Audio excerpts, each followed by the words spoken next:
How tension between Russia and west are mounting in the Arctic. ठीक है, 18th Putin's Arctic ambitions, Russia eyes natural resources and shipping routes। मेरे ख्याल से हम बहुत सारी कर चुके हैं इसमें पहले, तो कि ये आर्कटिक की इंपॉर्टेंस, आर्कटिक आएगा दरमियान में, ये बात जो है, ये बात बहुत अरसे से मैं कह रहा हूँ कि ये मामला यूक्रेन का नहीं है। जब भी मामला तय होगा तो आर्कटिक दरमियान में आएगा। ठीक है, तो आर्कटिक दरमियान में आ चुका है। ठीक है, और आर्कटिक के ऊपर एक बात तय होगी। अच्छा, उससे कोई ताल्लुक ही नहीं है ना यूरोप का। यूरोप का तो कोई ताल्लुक नहीं सवाए नॉर्वे के, स्वीडन के या कनाडा या ग्रीनलैंड, मतलब बाकी वेस्टर्न यूरोप का तो कोई आर्कटिक से ताल्लुक ही नहीं होंगे भाईजान, सवाए इसके कि वो ऊपर से तेजारी शुरू हो गई तो इधर क्या बनेगा। अगर वो नॉर्दर्न रूट खुल जाता है तो ये जो पूरी दुनिया से क्रॉस होती है ट्रेड, तो इसका क्या बनेगा। तो ये जो है ये और पोलर सेल रोड का वो हिस्सा है, बेल्ट एंड रोड का हिस्सा है। आइस ब्रेकर वहाँ पे सारी चाइना की हैं। तो ये क्लाइमेट चेंज की वजह से वो पानी पिघल रहा है, और यहाँ पे जो है ये रिसोर्सेज की जो आगे अलास्का में रशिया आ गया तो ख़त्म है। अलास्का में रशिया आ गया तो अब कौन सा इधर का उधर ख़त्म, मतलब वो रशिया उधर आ गया, अमेरिका उधर आ गया। तो ये अब आगे जो कहानी बनने जा रही है, ये पूरी दुनिया का एक, हर मुल्क पे इसका इम्पैक्ट होगा, पाकिस्तान समेत। अच्छा, तो बड़े चैलेंजिंग टाइम्स हैं। अच्छा, इसमें जो है वो तो एक तो बात ही हुई, दूसरी जो है वो गज़ा का फैसला अब होने जा रहा है। तो वो कल वो समीर नामी शख्स को लेकर आ गए थे सामने, फिर वो रात को जो है वो कल उसने वो दोबारा आइडिया फ्लोट कर दिया ग्रेटर इजराइल वाला। मतलब वो है ना कि एक इस वक्त, क्योंकि प्रेसिडेंट ट्रम्प शायद दौरा करने वाले हैं इसराइल का और मिडल ईस्ट का दोबारा। सही। और उनकी तरफ से ये बात की गई है प्रेसिडेंट ट्रम्प के कि अब देखें, प्रेसिडेंट ट्रम्प के मिडल ईस्ट की एंट्री बंद है इस वक्त अमली, क्योंकि ये यहाँ जब तक मामला तय नहीं होता, पिछले वो आए थे इसराइल नहीं गए थे और वो अरब ममालिक गए थे, लेकिन अब वो मिडल ईस्ट आए और पता चले कि वहाँ पे बच्चे जो हैं वो दम तोड़ गए हैं और उनके अंदर जो है वो मल्टी ड्रग रेजिस्टेंस पैदा हो चुकी है, एंटीबायोटिक।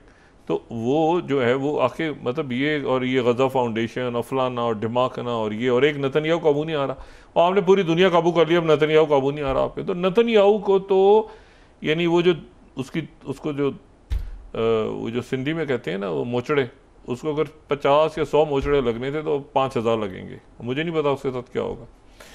तो वो जो है ये नेतन्याहू जो है वो, अब उसको पता है ये टाइम बीच में है, वो चंद दिन आगे पीछे ट्रम्प ने आना है। ट्रम्प का दौरा तय हो रहा है इस वक्त मशरिक़ वस्ता का या वेस्टर्न एशिया का, और उसमें ट्रम्प साहब जो हैं वो या तो अच्छा वो खुद चाहते हैं आना ना, खुद आके अनाउंस करें, खुद आके अनाउंस करें, और जब अनाउंस करें तो फिर उसके बाद एक तवील कतार हो जाए जो उनको नोबेल प्राइज़ के लिए नॉमिनेट करना शुरू कर दे। ठीक है, पाकिस्तान पहला था गालिबन, पाकिस्तान पहला मुल्क था। अब देखें ना बाकी दुनिया भी आ रही है, पीछे पीछे पीछे सब आ रहे हैं, लेकिन पाकिस्तान पहला था। पहला तो पहला होता है ना, तो देखें ना पाकिस्तान ने पहला स्टेप लिया था। प्रेसिडेंट ने भूलेंगे नहीं कभी बात। तो इसमें जो है ये इंपॉर्टेंट बात ये है कि ये अब उनका मिडल ईस्ट का दौरा तरतीब पा रहा है। ये कतर में बात हुई, कतर में वो कह रहे हैं कि हाँ प्रेसिडेंट ट्रम्प ने आना है कुछ अर्से में, और वो जल्दी आना चाह रहे हैं, वो जल्दी आना चाह रहे हैं। वो चाह रहे हैं कि मतलब मैं यहाँ से जब मॉस्को जाऊँ तो मॉस्को से या तो मैं मिडल ईस्ट आ जाऊँ, क्योंकि मॉस्को तो अभी जाना है उन्होंने अगले हफ्ते ही, यानी पुतिन ने दावत दी, उधर गए, वो पूरा उन्होंने तय किया, इधर डील तय की मिनरल्स की, उधर वो तय की, जंग बंदी करवाई, शटअप कॉल दी, और साथ ही उसके बाद ये अरे दुनिया लगी हुई है बहुत ज़्यादा ना कि मतलब कुछ करो, कुछ हमारा क्या होगा, ये होगा वो होगा। तो वो आगे निकल चुके हैं, वो अब आर्कटिक के ऊपर बात होने जा रही है और वो ज़्यादा इंटरेस्टेड हैं कि चाहे। तो उन्होंने जो एक चंद दिनों का वक्त और मिला हुआ है इधर नेतन्याहू को, तो इसने वो इसराइल का कभी निकाल देता है, ये ग्रेट इसराइल वाला। अरब मुल्क को भी, अरब ममालिक को भी दाद जाती है। OIC का मैं आज अलामिया देख रहा था, तो उसने फिर वो शोशा छोड़ा। तो OIC ने जो है वो एक अलामिया जारी किया है OIC का, कमाल है। मतलब है कि मैं मतलब तारीफ़न कह रहा हूँ, मैं कुछ इसको कुछ तंज ना समझे, लेकिन OIC का बहरहाल OIC का आप ज़रा दिखाएंगे, OIC ने बड़ी शदीद मजम्मत की है कि ये नेतन्याहू क्या कर रहा है हमारे साथ।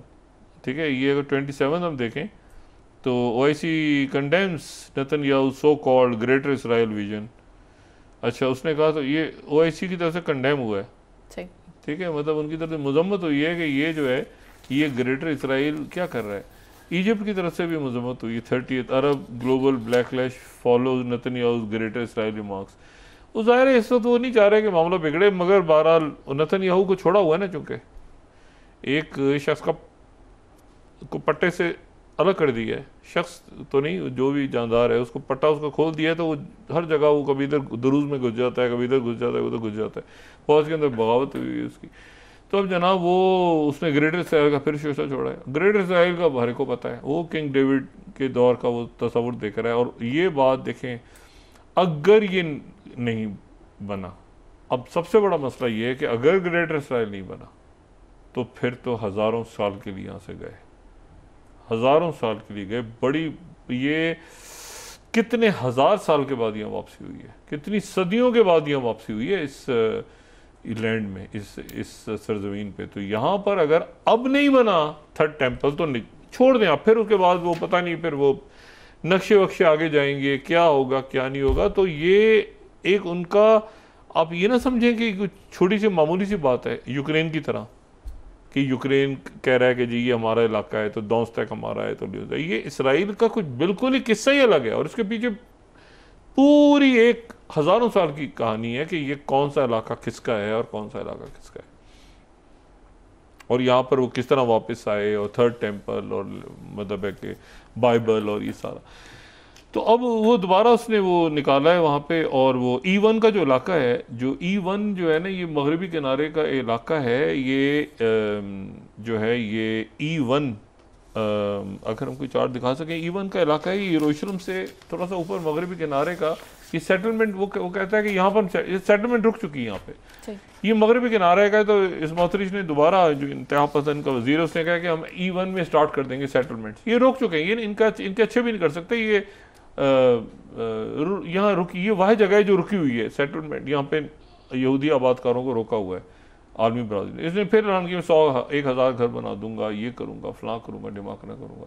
लेकिन मोसाद का जो सरबराह है, जो डेविड बार्निया, वो कतर में है इस वक्त, और कतर में उसकी बातचीत हो रही है कतर में। और वो चूंकि अनमार्क प्लेन मार्क हो गया, मीडिया ने रिपोर्ट कर दिया, तो वो फिर उन्होंने भी कहा कतर गया नहीं, वैसे सैर करने गया है, वो होस्टेज पे बात नहीं करने गया। तो उधर हमास का डेलीगेशन कायरो में, और इसराइल का जो डेलीगेशन है हंगामी तौर पे वो कतर पहुंच गए। वो प्रेसिडेंट ट्रंप की तरफ से कहा गया कि मैंने मिडल ईस्ट आना है। अच्छा, वो पहले तो ये था ना कि परमानेंट सीज फायर वो शायद अनाउंस करेंगे, वो शायद खुद बजाते खुद तशरीफ लाना चाहते हैं कि वो खुद यहाँ आके अनाउंस करेंगे। और ये बात बड़ी बुनियादी है कि मशरिकी यरूशलेम उसका दारुल हुकूमत होगा।